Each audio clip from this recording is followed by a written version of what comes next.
మాజీ మంత్రి వైసీపీ నేత రోజా తన సోషల్ మీడియా ఖాతాల నుంచి వైసీపీ జగన్ అనే పేర్లు బొమ్మలు లేకుండా తీసి పారేశారు.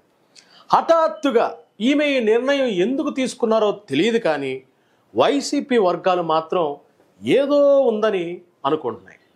రోజా సోషల్ మీడియా హెడర్లో వైసీపీ ఆనమాళ్ళు లేవు. బయోలో తాను వైసీపీ నాయకురాలని చెప్పుకోవడానికి కూడా రోజా ఇష్టపడటం లేదు.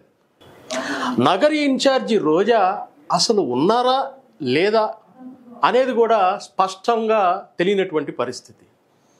అయితే జగన్కు బాయ్ బాయ్ చెప్పినట్లేనా రోజా? జగన్కు మాజీ మంత్రి రోజా బాయ్ బాయ్ చెప్పి తమిళ రాజకీయాల్లో చేరే అవకాశం ఉందని రాజకీయ వర్గాల్లో వినిపిస్తున్నటువంటి మాట. తమిళ హీరో విజయ్ రీసెంట్గా రాజకీయ రంగ ప్రవేశం చేసినటువంటి సంగతి అందరికీ తెలిసిందే. తమిళగ వెట్రి కళిగం టీఎంకే పార్టీను ఏర్పాటు చేసి జెండాను కూడా ఆవిష్కరించారు. ఇటీవల పార్టీ గీతాన్ని కూడా విడుదల చేశారు. ఇప్పుడు రోజా టీఎంకే పార్టీలో చేరే అవకాశం ఉందని బయట బాగా టాక్ వినిపిస్తుంది. ఆల్రెడీ ఆమె భర్త సెల్వమణి కూడా తమిళ సినిమా దర్శకుడు. రోజా కూడా తమిళ సినిమాలో నటించారు. దీంతో తమిళనాడులో రాజకీయ రంగ ప్రవేశం చేసేందుకు రోజా రంగం సిద్ధం చేసుకున్నట్లు సమాచారం. అందుకు తనకు అనుకూలమైనటువంటి నియోజకవర్గాన్ని కూడా ఎంపిక చేసుకుని అక్కడికి మకాం మార్చుకునే పనిలో ఉన్నారని తెలియవచ్చింది. రాజకీయాలకు దూరంగా ఉంటూ వస్తున్నారు. ఇది కాస్త వైఎస్ఆర్సీపీలో చర్చనీయాంశం అవుతుంది.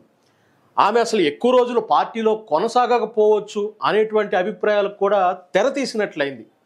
దీనిపై రోజుకో చర్చ నడుస్తుంది రోజా మీద.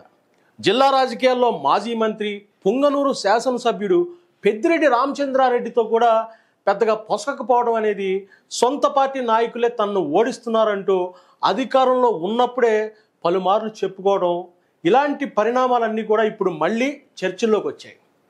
అదే సమయంలో రోజా అధికారిక ఎక్స్ అకౌంట్లో వైఎస్ఆర్సీపీ పేరును ప్రస్తావించకపోవడం కొత్త అనుమానాలను రేకెత్తిస్తోంది.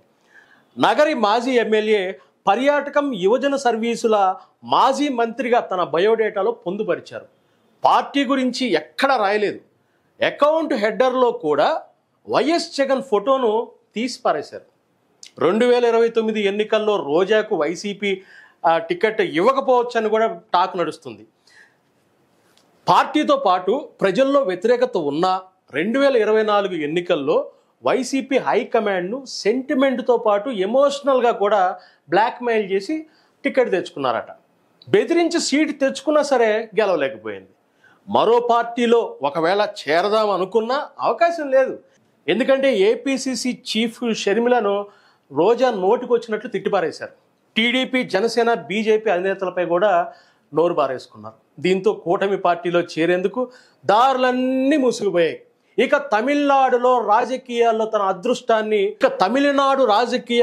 అదృష్టాన్ని పరీక్షించుకోనున్నారట రోజా. ఏం జరుగుతుందో వేచి చూడాలి మరి.